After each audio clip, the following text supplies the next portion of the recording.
line of thinking to a conclusion about who has the burden of proof and what is the status quo here. And as soon as he realized, actually, I can't justify my position that you can get something from nothing, because we're not going to be deceived by the definition of nothing, then it's going to be a matter of trying to get you to justify your position when actually he's in the position to justify the position.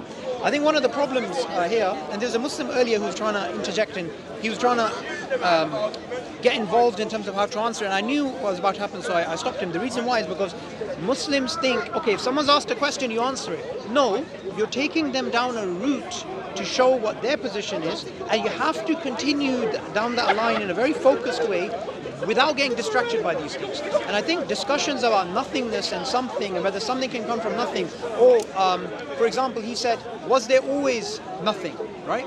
We can get into discussions about what Aristotle spoke about, material causes and effective causes, but it's a tangent. We rather just stick to the fact that they cannot justify their position, and actually the boot is on the other foot. It's time for us to put them on the back foot and get them to justify their position. Absolutely, absolutely. So again, I mean, the discussion that happens in Speaker's Corner, you should make a note and take notice that we are not trying to just give answers because they demand the answers. We want to know what will convince them. Because ultimately, in fact, I recently had a discussion on the last video that we had, last discussion we had with Mason, remember? Oh, yeah. There was an individual who's saying, oh, I have seen 50 plus arguments for the existence of God and I found nothing convincing, is my position justified? So I asked him, what will convince you? And we went back and forth. Eventually, he would not give anything because he knows he hasn't got a clue what will convince him. If you know what will convince, if I know what will convince me, then I can then ask you to give me that. Okay, yeah. So just on that point, I think this is very important. What you'll find is get atheists saying, "I'm not convinced." The thing is, it's irrelevant whether they're convinced, because they make themselves the yardstick as if they are the person who decides what argument is valid or not valid.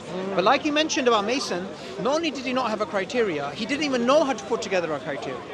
So in order for someone to say, I'm not convinced by these arguments, if they don't provide a justification, then their literal position is incoherent. Because for you to make the positive claim, I am not convinced, meaning there must be something, at least potentially, which could convince them. And I think this is one of the problems in the Dawah, that we try and justify our position without actually getting the other person to explain what justification is going to be valid enough for them to change their position. Exactly. So it is something we should call our paradigm shift, where it's no longer now just you're on the back foot, but instead asking them to justify their own paradigm and their own narrative and their own worldview, how coherent and how reasonable it is. If they're demanding evidence, what kind of evidence, firstly, would convince you? And why do I need to convince you in the first place?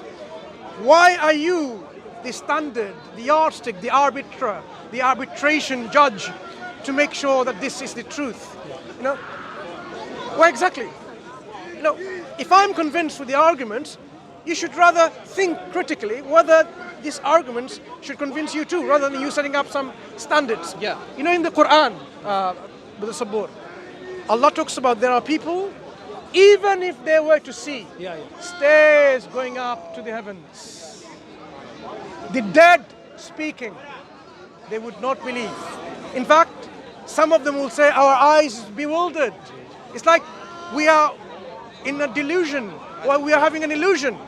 So we know, and this is one of the reasons why when we ask about what evidence you're seeking, is just to demonstrate to them that doesn't matter whatever you give to an atheist.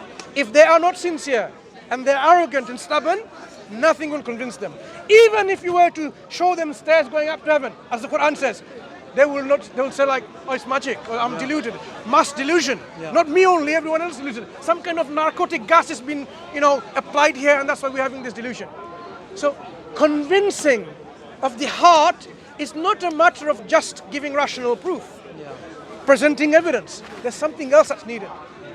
It's the heart that needs to be open to the evidence. If it's not open, it doesn't matter whatever you give. It's like, imagine, I want to give you some water because you want to drink. And all you do is, you give me the cup, the glass upside down.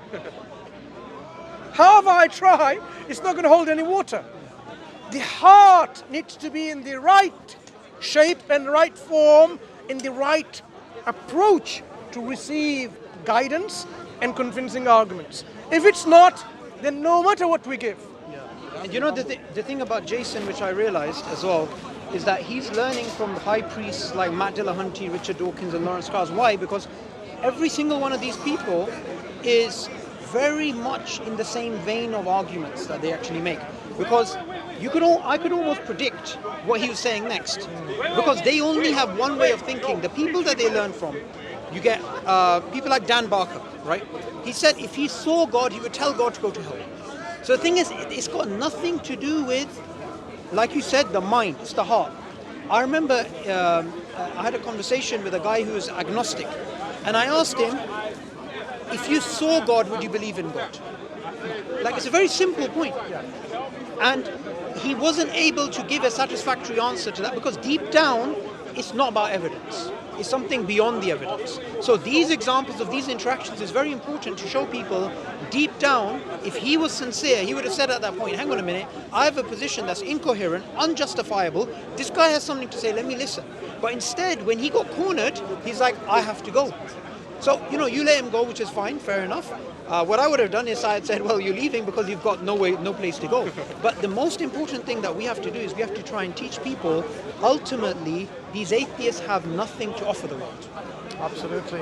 And this is why Islam provides not only rational, intellectual justification. Have you read in the Quran, Allah says, أَفَلَا يَعْقِلُونَ أَفَلَا تَعْقِلُونَ أَفَلَا يَتَدَبَّرُونَ الْقُرْآنَ. Allah is constantly reprimanding us. Don't use your intellect. So Islam is a religion, a way of life, the faith that we believe in. It's based on solid ground, solid foundation. So let these people not take that away from you by their empty rhetoric. This is all I have to say now. Jazak Allah Khair. Thank you. Jazak Allah Khair. Thank you.